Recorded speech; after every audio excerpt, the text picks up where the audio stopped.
विष्णुपदाय कृष्णपृष्ठाय भूतले श्रीमते भक्ति वेदांत स्वामिनिति नमस्ते सारस्वती देवी गौरवाणी प्रचारिणे निर्विशेष शून्यवादी पाश्चात्य।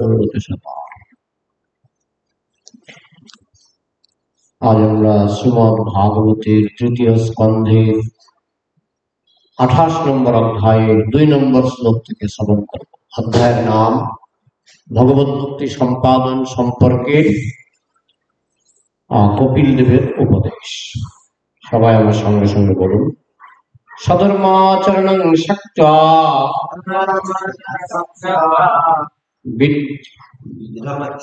বিধর্মাচ্চ নিবর্তনম দৈবাল্লব্ধেন সন্তোষ আত্মবিদ চরণার্চনম।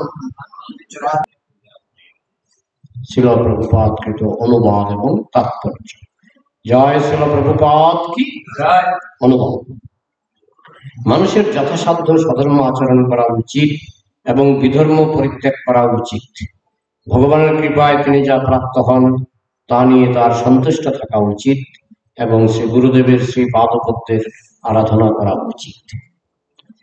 তাৎপর্য, এই শ্লোকে অনেকগুলি গুরুত্বপূর্ণ শব্দের ব্যবহার করা হয়েছে যেগুলি বিস্তারিতভাবে বিশ্লেষণ করা যেতে পারে, কিন্তু সেই শব্দগুলির গুরুত্বপূর্ণ অঙ্গগুলি সম্বন্ধে কেবল আমরা সংক্ষেপে আলোচনা করব। চরম বর্ণনাটি হচ্ছে আত্মবিদ চরণার্চনম। আত্মবিদ মানে যিনি আত্মাকে উপলব্ধি করেছেন বা সদ্গুরুদেব। আত্মোপলব্ধি না হলে এবং পরমাত্মার সঙ্গে তার সম্পর্ক সম্বন্ধে অবগত না হলে সদ্গুরু হওয়া যায় না।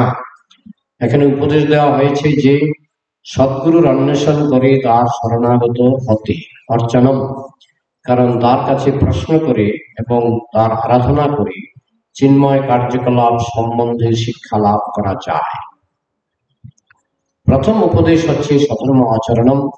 যতক্ষণ পর্যন্ত আমাদের এই জড় দেহটি রয়েছে ততক্ষণ আমাদের বিভিন্ন ধর্ম আচরণের নির্দেশ দেওয়া হয়েছে।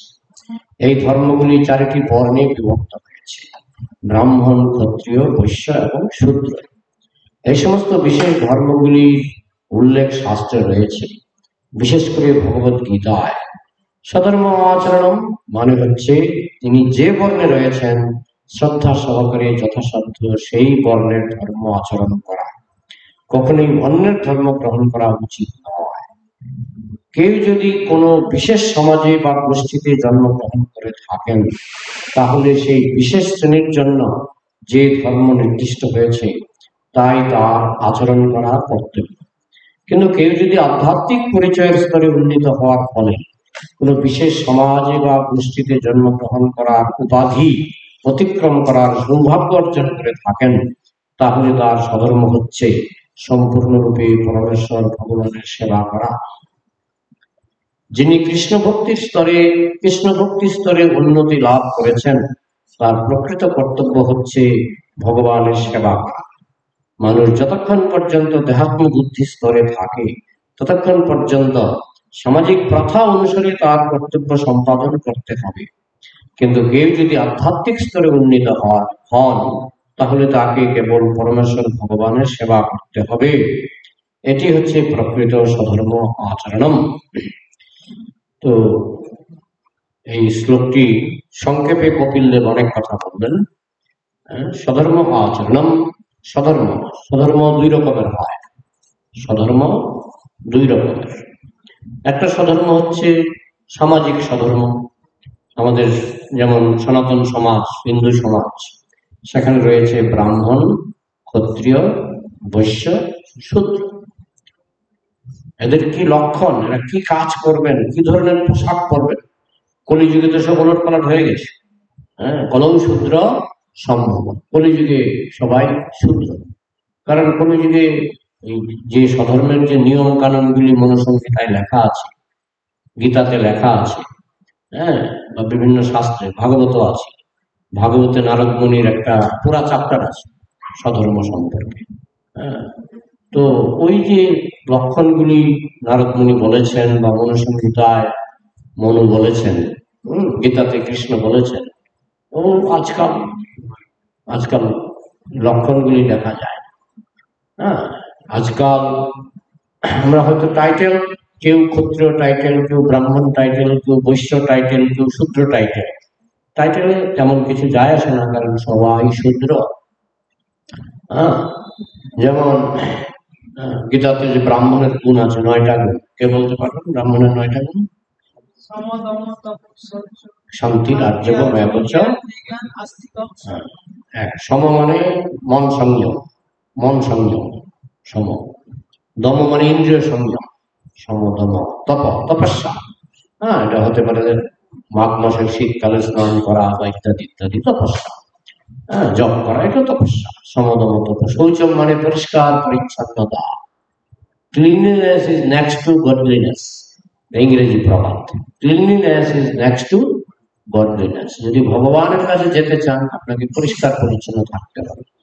সেই সুচিতা আবার দুই রকম, একটা হচ্ছে দৈহিক সুচিতা, আর একটা হচ্ছে মানসিক সুচিতা। একটা দৈহিক সুচিতা যেটা বাহ্যিক, আর একটা হচ্ছে মানসিক সুচিতা। হ্যাঁ, দৈহিক সুচিতা যেমন প্রতিদিন ধোয়া কাপড় পরা, যেটা শীতের কাপড় নিয়ে এটা শীতের কাপড় একটু মানে নমনীয়তা আছে, কিন্তু আমাদের যে কাপড়গুলি আমরা ধুতি, পাঞ্জাবি, এই শাড়ি, হ্যাঁ, এগুলি বলা হচ্ছে প্রতিদিন ধোয়া কাপড় পরতে হবে। তারপরে এই শৌচম, তাহলে সম দম, সম দম তপ, তপস্যা। শৌচম পরিষ্কার পরিচ্ছন্নতা। আমাদের এত পরিষ্কার পরিচ্ছন্ন থাকতে হবে যে আমাদের ঘরে কোনো পোকামাকড় জন্মাতে পারবে না, আরশোলা জন্মাতে পারবে না, ইঁদুর থাকতে পারবে না, এরকম পরিষ্কার পরিচ্ছন্ন থাকতে হবে। সমদম তপ শৌচম। শান্তি মানে ক্ষমাশীলতা, ক্ষমাশীল। বৈষ্ণব ক্ষমাশীল বা ব্রাহ্মণ ক্ষমাশীল। আর্যব মানে সরলতা। সরলতা মানে কিন্তু বোকামি নয়, সরলতা বোকামি নয়। আর্যবম শান্তির আর্যবম এবচ। জ্ঞান, গীতা ভাগবত ইত্যাদি তিনি পড়েন, জানেন। আগের দিনে তো বেদ বেদান্ত জানতেন। কেউ, কারো নাম ছিল ত্রিবেদী, কারো নাম ছিল চতুর্বেদী।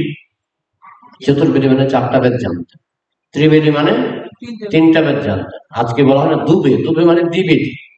দ্বিবেদী মানে কয়টা জানেন বেদ? 2টো বেদ জানেন। একবেদী শুনিনি। দুবে মানে দ্বিবেদী, ত্রিবেদী। ত্রিবেদী এখনো আছে, নামে আছে। হ্যাঁ, কিন্তু কার্যত 3টা বেদ, একটা বেদই জানে না 3টা বেদ।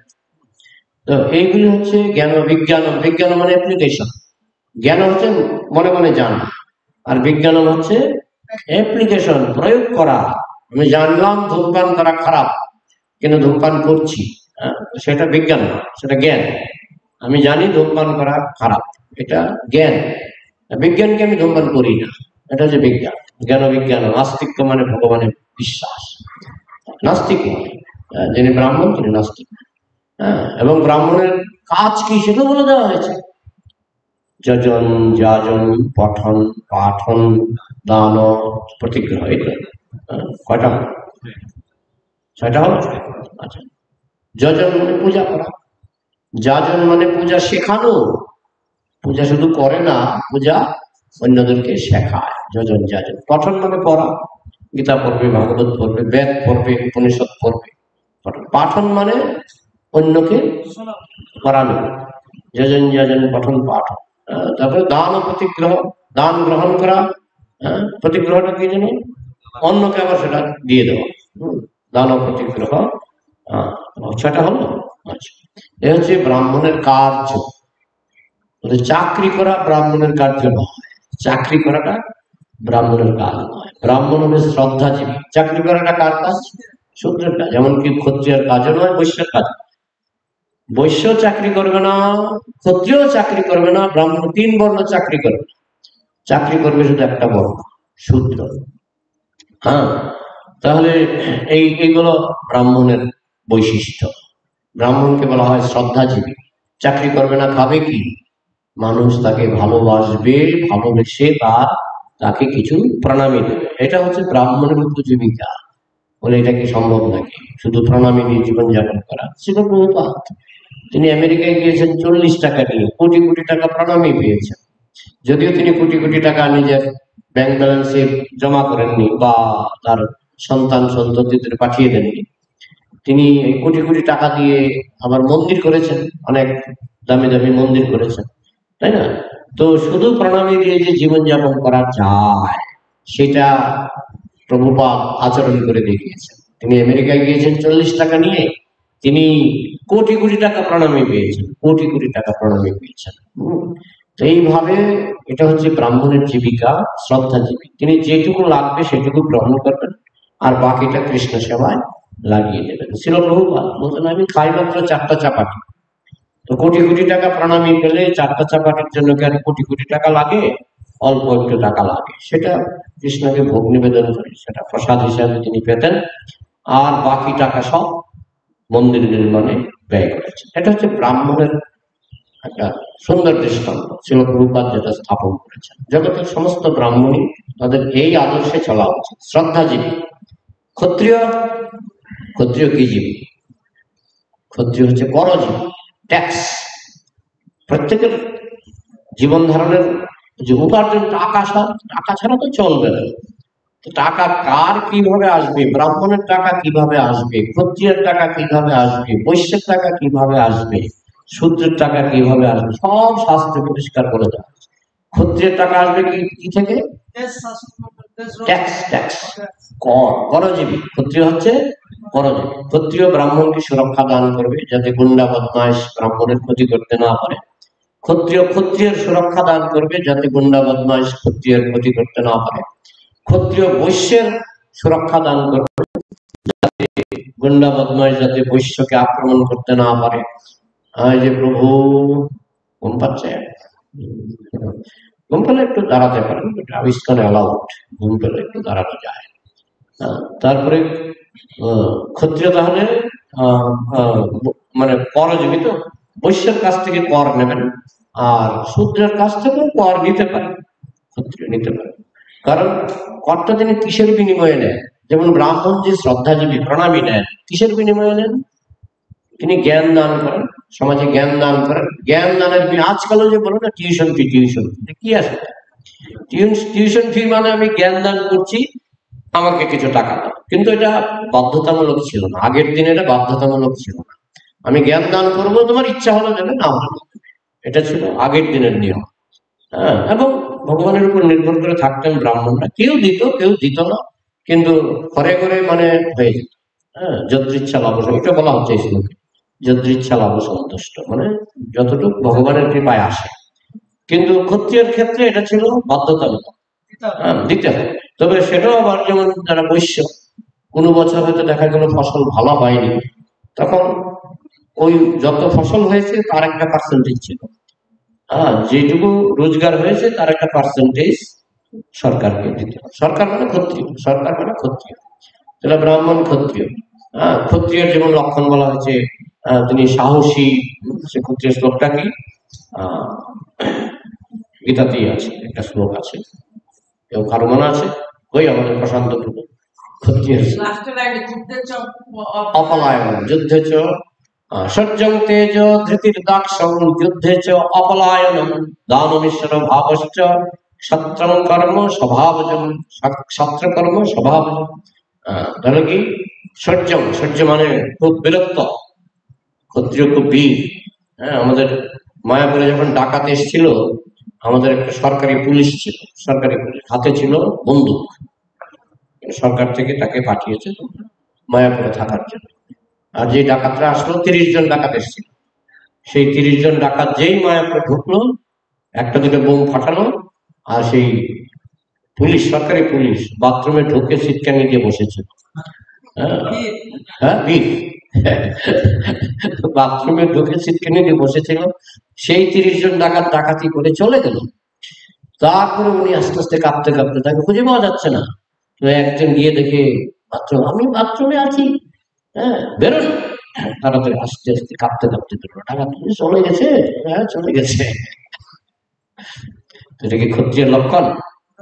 সাহসী ক্ষত্রিয় হবে। সহ্যম তেজ, তেজস্বী। সহ্যম তেজ, ধৃতি, ধৈর্য আছে তার, অনেক সহ্য করতে হয় তাকে। হ্যাঁ, সহ্যম তেজ ধৃতির দাক্ষম, তিনি দক্ষিণা দান করেন। তিনি খুব উদার। ধৃতির দাক্ষম সূর্যম তেজ ধৃতির দাক্ষম যুদ্ধে চ অপলায়ন, যুদ্ধে তিনি পালিয়ে যান না, ভীতু নন। হ্যাঁ, বলে মরবেন তবু পালাবেন না। যুদ্ধে চ অপলায়নম দানম, তিনি দান করেন। হ্যাঁ, ক্ষত্রিয় কিন্তু দান করেন, দানম ঈশ্বর ভাব, কন্ট্রারি একটা একটা বসগিরি করা, একটা দাদাগিরি করার প্রবণতা থাকে এবং ভগবান সেটাকে প্রশ্রয় দিয়েছেন। ঠিক আছে, তোমার দাদাগিরি করার প্রবণতা আছে, কোনো দাদাগিরি, কিন্তু দাদাগিরিটা গুন্ডারা যেভাবে দাদাগিরি করে সেটা নয়। তুমি মানুষকে সুরক্ষা দান করো, ব্রাহ্মণ ক্ষত্রিয় বৈশ্য শূদ্র সবাইকে সুরক্ষা দান করো, তারা বিনিময়ে তোমাকে ট্যাক্স দেবে। বিনিময়ে তুমি যে সুরক্ষাটা দান করবে, তার বিনিময়ে তারা তোমাকে ট্যাক্স দেবে। সেই ট্যাক্সের একটা ভাগ নিয়ে তুমি জীবনযাপন করবে, আর বাকি ভাগটা তুমি আবার আবার জনগণের সেবায় লাগিয়ে দেবে। তার কারণ ট্যাক্স তো প্রচুর আসে।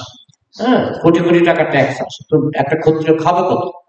তো বাকি টাকাটা দিয়ে সে আবার দান করে দেয়। ব্রাহ্মণও এটাই করে, তার কোটি কোটি টাকা প্রণামে আসতে পারে, কিন্তু সে কিঞ্চিত নিজের খাবার জন্য রাখে আর বাকিটা দান করে দেয়।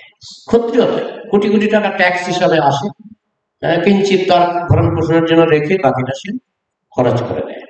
তাহলে ব্রাহ্মণ ক্ষত্রিয় বৈশ্যের ইনকাম কি? তিনটা: কৃষি, গোরক্ষা, বাণিজ্য। কৃষি গোরক্ষা বাণিজ্যম বৈশ্যকর্ম স্বভাবজম। কৃষি কাজ করবে, তাতে ধান চাল আসবে। সবচেয়ে গবয়া ধনবান, ধান্য ধনবান। ধনীর ডেফিনেশন, ধনীর ডেফিনেশন কি? যার কোটি কোটি টাকা আছে তাকে ধনী বলা হয়। বাংলাদেশ যুদ্ধের আগে বাংলাদেশের নাম কি ছিল? পূর্ব পাকিস্তান। আমি যখন ছোট ছিলাম আমরা বলতাম পূর্ব পাকিস্তান। আমার বাড়ির সীমানা পূর্ব পাকিস্তান, বর্ডার। আমরা মাঝে মধ্যে ভুল করে ঢুকেও যেতাম পূর্ব পাকিস্তান। আর যে এখন যে আছে করাচি টরাচি, এটার নাম ছিল, এটার নাম এখনো পশ্চিম পাকিস্তান, আর এটা ছিল পূর্ব পাকিস্তান। তো যখন যুদ্ধ হলো না পূর্ব পাকিস্তান আর পশ্চিম পাকিস্তানের যুদ্ধ, তখন আমি ক্লাস 5-এ পড়ি। আমরা দেখতাম বস্তা ভর্তি বাংলাদেশি টাকা, মানে তখন তো বাংলাদেশি টাকা না, তখন হলো পাকিস্তানি টাকা, তারা নদীতে ভাসিয়ে দিচ্ছে, তারা রাস্তায় ফেলে দিচ্ছে। কেন? কারণ যুদ্ধ ঘোষণা করেছে পশ্চিম পাকিস্তান, টাকা ছাপায় পশ্চিম পাকিস্তান। টাকা কে ছাপায়? কে ছাপাতো? এখনো পশ্চিম পাকিস্তান তো টাকা ছাপায় না, টাকা ছাপায়। সেই টাকা পাঠাতো পূর্ব পাকিস্তান আর বর্তমান বাংলাদেশে। তো যেই যুদ্ধ ঘোষণা হলো, তারা ঘোষণা করে দিল যে আমাদের টাকা চলবে না। হ্যাঁ, তোমরা যদি যুদ্ধ ঘোষণা করছো, সুতরাং আমাদের টাকা চলবে না। আর যেই শুনেছে টাকা চলবে না, বস্তায় বস্তায় কোটি কোটি টাকা কেউ নদীতে ভাসিয়েছে, কেউ পুকুরে ফেলে দিয়েছে, হ্যাঁ, কেউ রাস্তায় ফেলে দিয়েছে, বস্তায় বস্তা, বাচ্চারা নিয়ে এগুলো নিয়ে খেলা।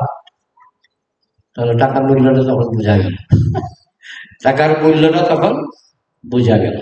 যুদ্ধ লেগে গেলে বোঝা যায় টাকার কোনো ভ্যালু নাই, 1 পয়সারও ভ্যালু নাই, ফেলে দিচ্ছে বস্তায় বস্তায়। কারণ সরকার ঘোষণা দিয়েছে টাকা চলবে না, তো কি করবে? বস্তায় বস্তায় ফেলে দিয়েছে। এরকম অনেকে, এমনকি যে একটা হলো নাকি নোটবন্দি, অনেকে নাকি এরকম টাকা ফেলে দিয়েছে। কি করবে? জমা দিতে পারছে না, ব্যাংকে জমা দিতে গেলে প্রশ্ন করবে এত টাকা কোথায় পেলে, হ্যাঁ, এত টাকা কোথায় ছিল, তবে অবৈধ টাকা। হ্যাঁ, তো সেই ভয়ে অনেকে টাকা ফেলে দিয়েছে। হ্যাঁ, তো যাই হোক, টাকার ভ্যালুটা ক্রাইসিসের সময় বোঝা যায়, যেমন দুর্ভিক্ষ লাগে, হ্যাঁ, যে 71-এর মন্বন্তর, 41-এর মন্বন্তর, হ্যাঁ, মন্বন্তর মানে দুর্ভিক্ষ, তখন টাকা দিয়ে পাওয়া যেত না।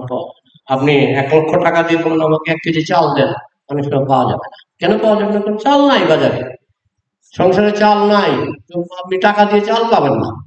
হ্যাঁ, তো টাকার মূল্য কিন্তু নাই। টাকার মূল্য যতক্ষণ সংসারে ভগবান ধান চাল উৎপাদন করছেন, ততক্ষণ টাকার মূল্য। ভগবান যদি ধান চাল উৎপাদন না করেন, টাকা দিয়ে আপনি মরে যান, টাকা নিয়েও মরে যান, কোটি কোটি টাকা রেখেও আপনি মরে যান। হ্যাঁ, এই জন্য আমাদের শাস্ত্রে কিন্তু বলা হয়নি যে টাকা আছে সে ধনী। শাস্ত্রে বলা হচ্ছে ধনীকে গবয়া ধনবান, ধান্য ধনবান। যার ঘরে প্রচুর ধান চাল আছে এবং যার ঘরে প্রচুর গাভী আছে, তাকে বলা হচ্ছে ধনী। কারণ সে ছানা মাখন ঘি খাবে, হ্যাঁ, আর ধান চাল আছে, শাকসবজি আছে, মানে কৃষি গোরক্ষা বাণিজ্য। আবার বাণিজ্যটা আবার বলা হয়েছে কৃষি ভিত্তিক বাণিজ্য। হ্যাঁ, যে আমি গাড়ির চাকা বিক্রি করছি বা নাট বল্টু বিক্রি করছি, ওইটা বাণিজ্য বলা হয়। বাণিজ্য হচ্ছে কৃষি ভিত্তিক বাণিজ্য। আমি চাল বিক্রি করি, ধান বিক্রি করি, হ্যাঁ, আমি তুলা বিক্রি করি, কৃষি ভিত্তিক বাণিজ্য। হ্যাঁ, আমি গরুর দুধ বিক্রি করি, মানে গোপালন ভিত্তিক বাণিজ্য। এটা হলো আসল বাণিজ্য। এটা আগের দিনে ছিল। হ্যাঁ, কৃষি গোরক্ষা বাণিজ্য। এটা কার কাজ? বৈশ্যের কাজ। এটা হচ্ছে বৈশ্যের ইনকাম। সেখান থেকে বৈশ্য একটা ভাগ নিজের জন্য রাখবে, বাড়তিটা তিনি জগতের সেবায়, কৃষ্ণ সেবায় খরচ করবেন। হ্যাঁ, দান দক্ষিণে বৈশ্যও করে। আর শূদ্র সে না পারে প্রণামী দিয়ে জীবনযাপন করতে, কারণ কেউ তাকে প্রণামী দেবে না, কারণ তার তো জ্ঞান নাই। কিসের বিনিময়? প্রণামীটা তো বিনিময়ে দেয়, মানুষ একটা বিনিময়ে প্রণামী দেয়। তো কিসের বিনিময়ে শূদ্রকে প্রণামী দেবে? জ্ঞান দান করতে পারে না। হ্যাঁ, তারপরে কি ক্ষত্রিয় যেমন রক্ষা দান করে, সুরক্ষা দান করে, শূদ্র সেটাও পারে না, সে ভীতু, সে সেটাও পারে না। হ্যাঁ, তারপরে বৈশ্য যেমন গরু পালন করে, চাষবাস করে, তার অনেক জমা জমি থাকে, কিন্তু শূদ্রকে আপনি টাকা দিলেও, তাকে যদি জমি দেনও, সে, হ্যাঁ, শূদ্রের একটা বৈশিষ্ট্য হচ্ছে তার হাতে যতক্ষণ টাকা থাকবে ততক্ষণ সে কাজ করবে, যে টাকা শেষ তখন সে কাজ করবে। দেখবেন লেবার ক্লাসটাকে বলা হচ্ছে, দেখবেন লেবাররা দেখবেন আসবে না 3 দিন। কি ব্যাপার? টাকা আছে, হাতে টাকা আছে। মদ খেয়ে বা যে কোনো ভাবি হোক অনাচার করে, বেশিরভাগই শূদ্র অনাচার করে করে টাকা শেষ করবে, তারপরে কাজে আসবে। হ্যাঁ, বেশিরভাগ শূদ্রকে আমি আমার জীবনে অনেক দেখেছি। টাকা আছে, কাজে আসবে না, টাকা শেষ, টাকা ফুরিয়ে গেছে, খিদে লেগেছে পেটে, খিদের জ্বালায় যারা কাজ করে, কাজের বিনিময়ে বেতন পায়, তাদেরকে বলা হচ্ছে শূদ্র, যেটাকে আধুনিক ভাষায় বলা হয় ক্লাস 4 এমপ্লয়ি। ক্লাস 4, এখনো ক্লাস 4ই ধরা হচ্ছে। বলে আপনারা যারা ধার্মিক তারা মানুষকে হিংসা করেন, আপনারা তাদেরকে শূদ্র বলেন, চতুর্থ শ্রেণীর লোক বলেন। আরে চতুর্থ শ্রেণীর লোক আমরা বলি না, সরকার বলে ক্লাস 4 এমপ্লয়ি, বলে না? সরকার বলে, হ্যাঁ, সব দেশের সরকার ক্লাস 4 এমপ্লয়ি, ক্লাস 4। হ্যাঁ, তো যাই হোক, এখন এমপ্লয়ি মানেই, আমাদের শাস্ত্রে এমপ্লয়ি মানেই তাদেরকে বলা হচ্ছে শূদ্র। চাকরিজীবী, চাকর, চাকর থেকে রস্যিকারটা তুলো, চাকরের সঙ্গে রস্যিকার লাগালে কি হয়? চাকরি। আর রস্যিকারটা তো চাকরি থেকে রস্যিকারটা তুলে দিই, চাকর। সুতরাং ওই চাকরি মানেই শূদ্র। সে বড় কোটি টাকার চাকরি করুক আর লক্ষ টাকার চাকরি করুক, সে চাকর তো, শূদ্র। কিন্তু যখন ব্রাহ্মণ, সে চাকরি করবে, সে প্রণামী থেকে সে তার জীবন ধারণ চলবে। হ্যাঁ, ক্ষত্রিয় সে ট্যাক্স থেকে তার জীবন ধারণ চলবে। বৈশ্য তার ব্যবসা বাণিজ্য থেকে, গরু পালন থেকে এবং কৃষিকাজ থেকে তার জীবন ধারণ চলবে। কিন্তু শূদ্র বিনা চাকরিতে সে মরে যাবে, কারণ তার তো সেই কেলি নাই, মানে তার সেই ক্ষমতা নাই। সে যে কিছু একটা গুছিয়ে করবে, তাকে যদি 10 বিঘা জমি দিয়ে বলে তুমি এটা করো, খাবে আর ঘুমাবে, খাবে আর ঘুমাবে। হ্যাঁ, এখনো আছে, বহু মানুষের জমি আছে, কাজ করে না, চাষ করে না, আছেন। এটা হচ্ছে শূদ্রের লক্ষণ, কাজ করবে না, কাজ করবে ঠেলায় করে, খিদের জ্বালায় যারা কাজ করে তারা হচ্ছে শূদ্র। হ্যাঁ, তাহলে এই যে ব্রাহ্মণ, ক্ষত্রিয়, বৈশ্য, শূদ্র কৃষ্ণ যে ভাগ করেছেন, একদম নিখুঁত, একদম নিখুঁত, বৈজ্ঞানিক, বিজ্ঞানসম্মত ভাগ। এখন কপিল দেব বলছেন যার যেটা স্বধর্ম। এখন স্বধর্ম বলতে এটাও বোঝায় যে আমি জন্মসূত্রে ব্রাহ্মণের কাজ, জন্মসূত্রে বৈশ্যের কাজ, জন্মসূত্রে ক্ষত্রিয়ের কাজ। যেমন এই যে কাঠমিস্ত্রি, কাঠমিস্ত্রিকে সাধারণত শূদ্র বলে ধরা হয়, কিন্তু না, সরি, কাঠমিস্ত্রি হবে বৈশ্য, হ্যাঁ। কিন্তু দেখা গেছে, আমি একটা গল্প শুনছিলাম, ইন্দোনেশিয়াতে কাঠমিস্ত্রি কাজ শেখাবার একটা বিশ্ববিদ্যালয় আছে, মানে একটা কলেজের মতো আছে। সেখানে গেলে আপনাকে শিখিয়ে দেবে কি করে কাঠের খাট তৈরি করতে হয়, কি করে কাঠের জিনিসপত্র তৈরি করতে হয়, আপনাকে শেখাবে। একটা কোর্স, একটা পাস করলে আপনি ডিগ্রি পাবেন, একটা সার্টিফিকেট দেবেন। আর অনেকে আছে ওই কলেজে যায় না, তারা বাবার কাছ থেকে শিখে কি করে খাট বানাতে হয়, কি করে সিংহাসন বানাতে হয়। কার কাছ থেকে শেখে? বাবার কাছ থেকে। দেখা গেছে যারা কলেজ থেকে পাশ করে আসে তাদের কাছে কেউ খাট বানাতে যায় না, সিংহাসন বানাতে যায় না। যারা বাবার কাছে শিখেছে তাদের কাছে যায়। কেন বলুন তো? সে যখন শিশু, হ্যাঁ, সে যখন শিশু তখন থেকে সে হাতুড়া বাটালি নিয়ে টুকটুক করে বাবার সঙ্গে কাজ করে। তার হাত তো পেকে যায়, শিশুকাল থেকে কাঠের কাজ করতে করতে তার হাত তো পেকে যায়। সে বড় হলে সুন্দর সুন্দর, যেমন সিংহাসনটা। আমার বিশ্বাস যে কলেজ পাশ করা কাঠমিস্ত্রি এত সুন্দর সিংহাসন বানাতে পারবে না। কলেজ থেকে পাশ করা, কাঠমিস্ত্রির কলেজ, কাঠমিস্ত্রির কলেজ, কিন্তু কলেজ থেকে পাশ করে এত সুন্দর বানাতে পারবে না। কিন্তু যারা কলেজে কোনোদিনও যায়নি, কিন্তু বাবার কাছ থেকে শিখেছে, তারা কিন্তু আপনি জিজ্ঞেস করে দেখুন যে আমি বাবার কাছ থেকে শিখেছি, বা আমি শিশুকাল থেকে আমি কারখানায় কাজ করতাম। সোজা কথা, তারা ডাইরেক্ট কাজ করেছে। এই জন্য বংশ পরম্পরাটা কেন? আজকাল তার বংশ পরম্পরা নাই, ওই কলেজে যাও শিখো। ছবি আঁকা কলেজে যাও শিখো, আগের দিনে এরকম ছিল না। বাবার কাছ থেকে শিখতো, মার কাছ থেকে শিখতো, যার ফলে তাদের দক্ষতা আরো বেশি ছিল। এই জন্য বলা হয় পরম্পরা, বংশ পরম্পরা।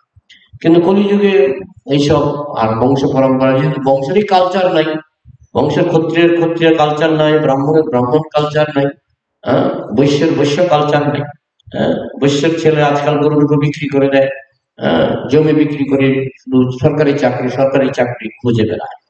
তো এই জন্য স্বধর্ম আজকাল নষ্ট হয়ে গেছে বলতে হয়। তো কিন্তু কপিলদেব বলছেন যার যার স্বধর্ম। আবার ছিল প্রভুপাদ তাৎপর্য ব্যাখ্যা করেছেন, এমনকি কেউ হয়তো অন্য ধর্মে জন্মগ্রহণ করলো, খ্রিস্টান হয়ে জন্মাবো, কেউ মুসলমান হয়ে জন্মাবো, সেটাও তার পক্ষে স্বধর্ম, কি করতে পারে।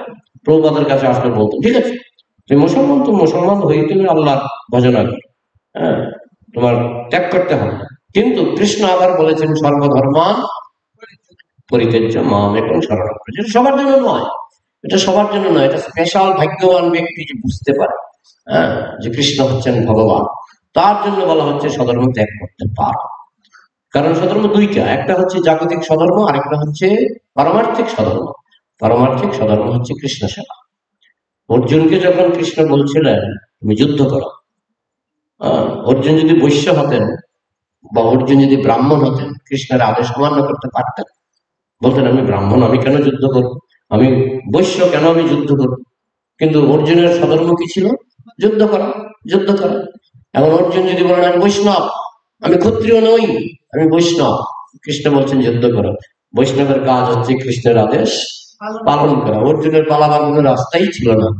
অর্জুন যদি বলতেন আমি ক্ষত্রিয়, যুদ্ধ করা, আমি ক্ষত্রিয় না আমি বৈষ্ণব, যুদ্ধ করো, কারণ আমি আদি বিষ্ণু কৃষ্ণ বলছি, আমি আদি বিষ্ণু কৃষ্ণ বলছি, তুমি যুদ্ধ করো।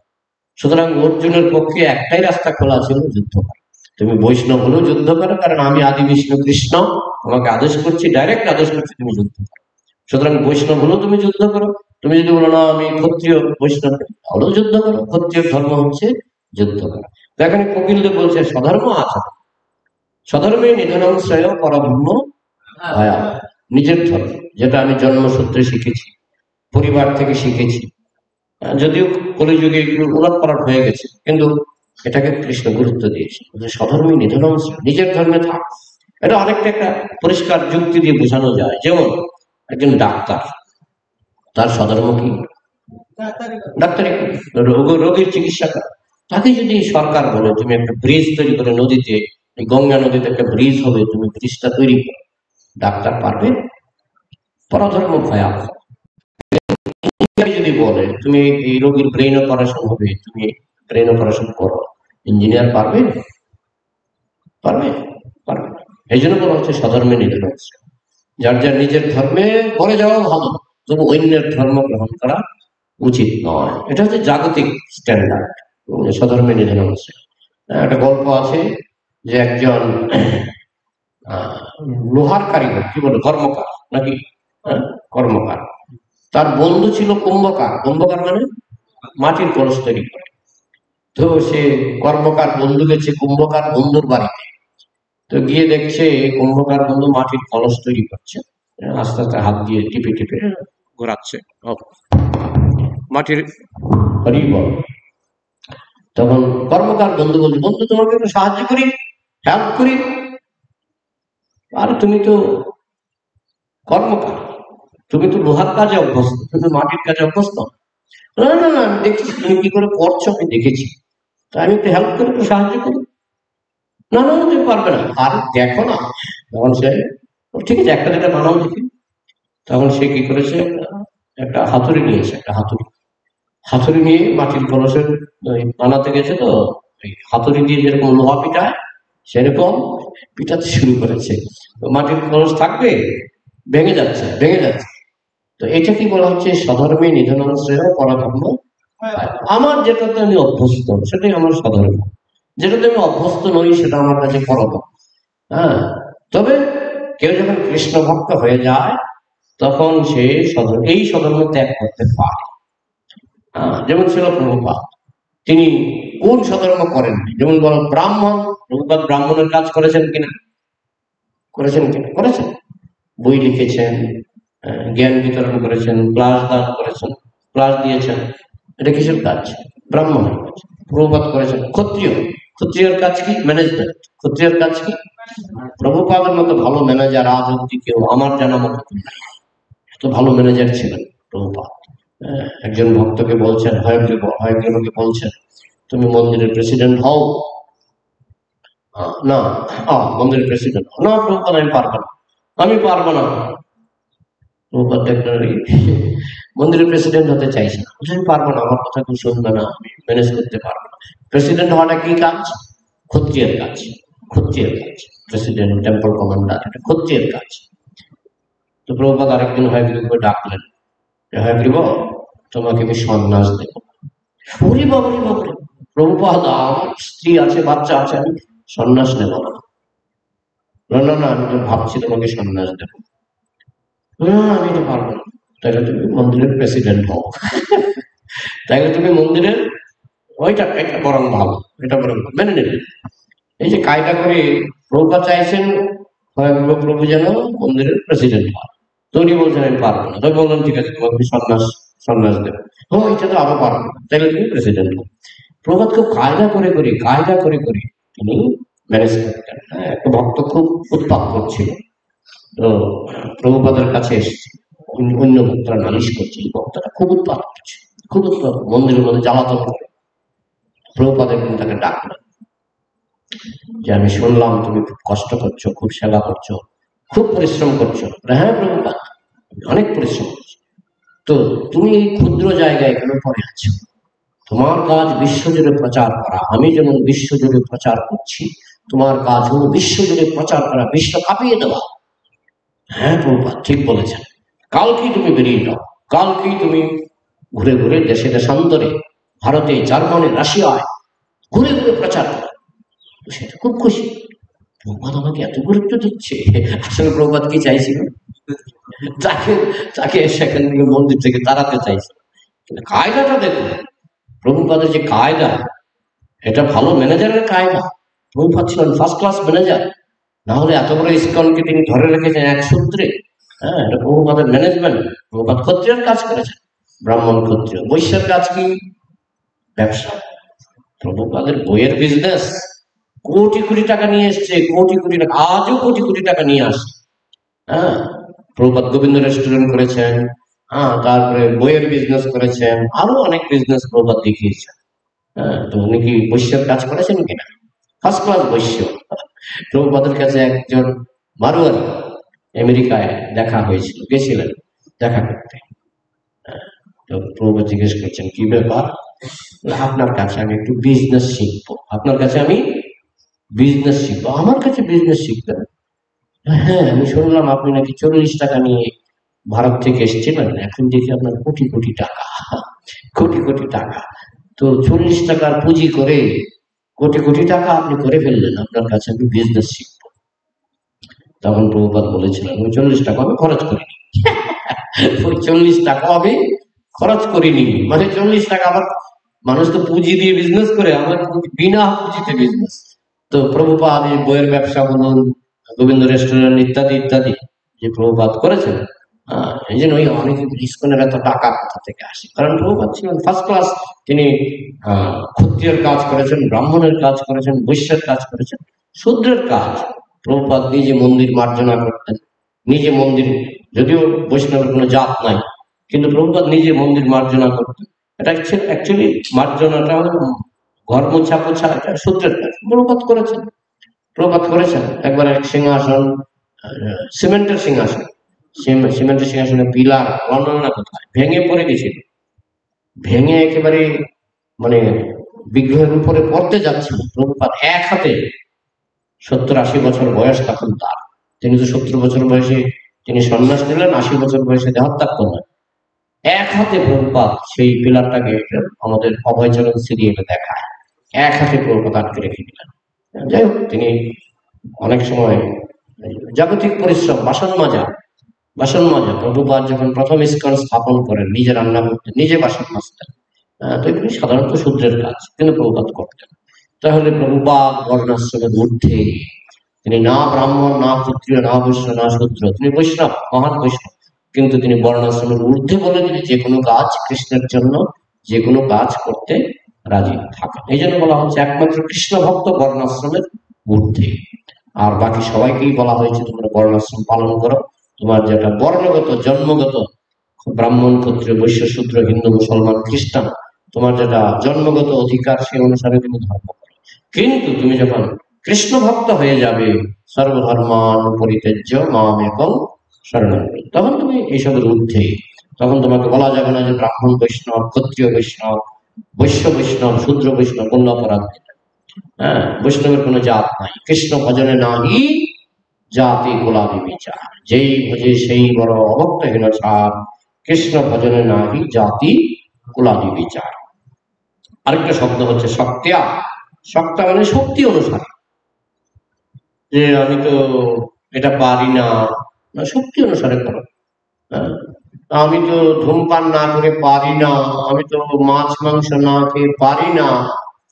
কি পারি কি পারি না সেটা কৃষ্ণ জানে। আমরা অনেক সময় অভিনয় করি, পারি না পারি না, কিন্তু কৃষ্ণ জানে তুমি কি পারো কি পারো না, কৃষ্ণ জানে।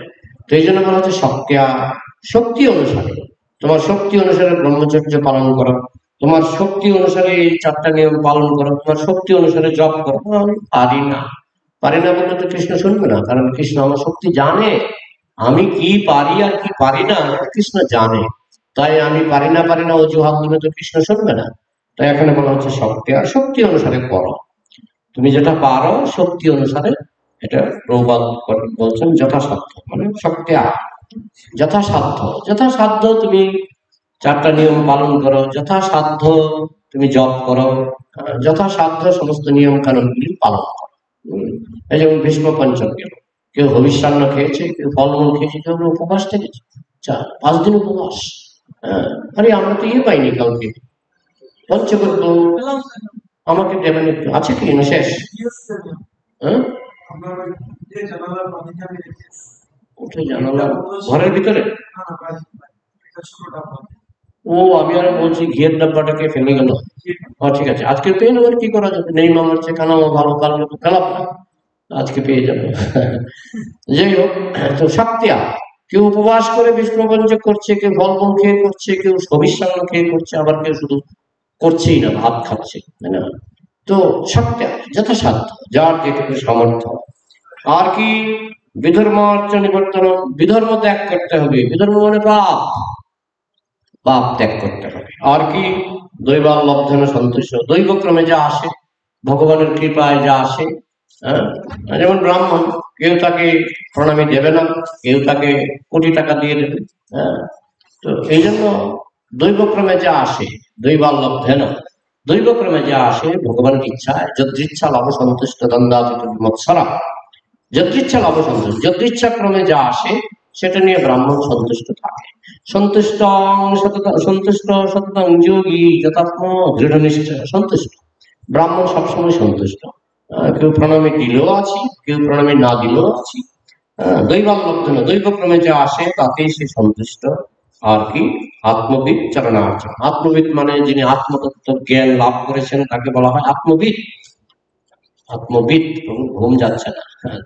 যদৃচ্ছা লাভের কাছে আত্মবিদ, আত্মবিদ মানে যার আত্মজ্ঞান লাভ হয়েছে, চরণার্চন, তার চরণের পূজা করতে হবে, মানে গুরুদেব, সেখানে গুরুদেবের পূজা করতে হবে। এইগুলি কপিল দেব সংক্ষেপে তিনি কৃষ্ণ ভক্তির যে পথ সেটাকে তিনি সংক্ষেপে ব্যাখ্যা করলেন এই শ্লোকে।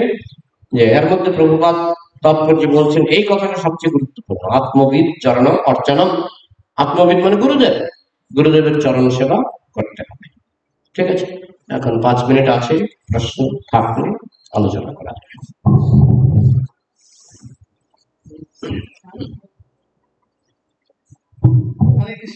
হরে কৃষ্ণ। কৃষ্ণ সেবা বললে শূদ্র নয়, কৃষ্ণ সেবা করলে আমাদের স্বধর্ম হচ্ছে কৃষ্ণ সেবা। তো কৃষ্ণ সেবা তো শূদ্রের ঊর্ধ্বে। যেই ভজে সেই বড় অভক্তহীন ছাড়, কৃষ্ণ ভজনে নাহি জাতি কুলাদি বিচার। শূদ্র একটা জাতি, কিন্তু কৃষ্ণ ভজনে তার বিচার নাই। যে শূদ্র সে ব্রাহ্মণ এরকম বিচার কৃষ্ণ ভজনে নাই। আমাদের স্বধর্ম হচ্ছে গুরুদেব যেটা আদেশ করবেন সেটাই আমাদের স্বধর্ম। গুরুদেব যেটা আদেশ করবেন সেটাই আমাদের স্বধর্ম। প্রভুপাদ একজনকে আদেশ করেছিলেন যে তুমি টাকা কালেকশন করো। ও প্রভুপাদ, আমি তো আমার এই অভিজ্ঞতা নাই, আমি টাকা কালেকশনে গেলে কেউ আমাকে টাকা দেবে না, আমি সেটা পারি না। প্রভুপাদ বলছেন আমি তোমাকে আদেশ করছি তুমি টাকা কালেকশন করো। তিনি টাকা কালেকশন করতে গেলেন, কোটি কোটি টাকা কালেকশন করলেন। সেই টাকা দিয়ে প্রভুপাদ মন্দির নির্মাণ করলেন। প্রভুপাদের আদেশী জিনিসটা করলেন। তারপরে প্রভুপাদ বললেন এখন থেকে, কাল থেকে তুমি আর টাকা কালেকশন করবে না। হ্যাঁ প্রভুপাদ, আমার তো টাকা কালেকশনে আমি সাফল্যমণ্ডিত হয়েছি, অনেক কোটি কোটি টাকা আপনাকে এনে দিয়েছি, আমার তো এখন ভালো লাগছে, আমার কিন্তু নেশা হয়ে গেছে টাকা কালেকশন করা। না, করবে না। তো পরের দিন তারপরে উনি টাকা কালেকশন করতে গেলেন, কেউ তাকে টাকা দিচ্ছে না। কেউ তাকে টাকা দিচ্ছে না। প্রভুপাদ যখন বলছে করবে না, তখন ক্ষমতাটা নিয়ে নিয়েছে। আর প্রভুপাদ যখন বলছেন করো, ক্ষমতাটা দিয়ে দিয়েছে।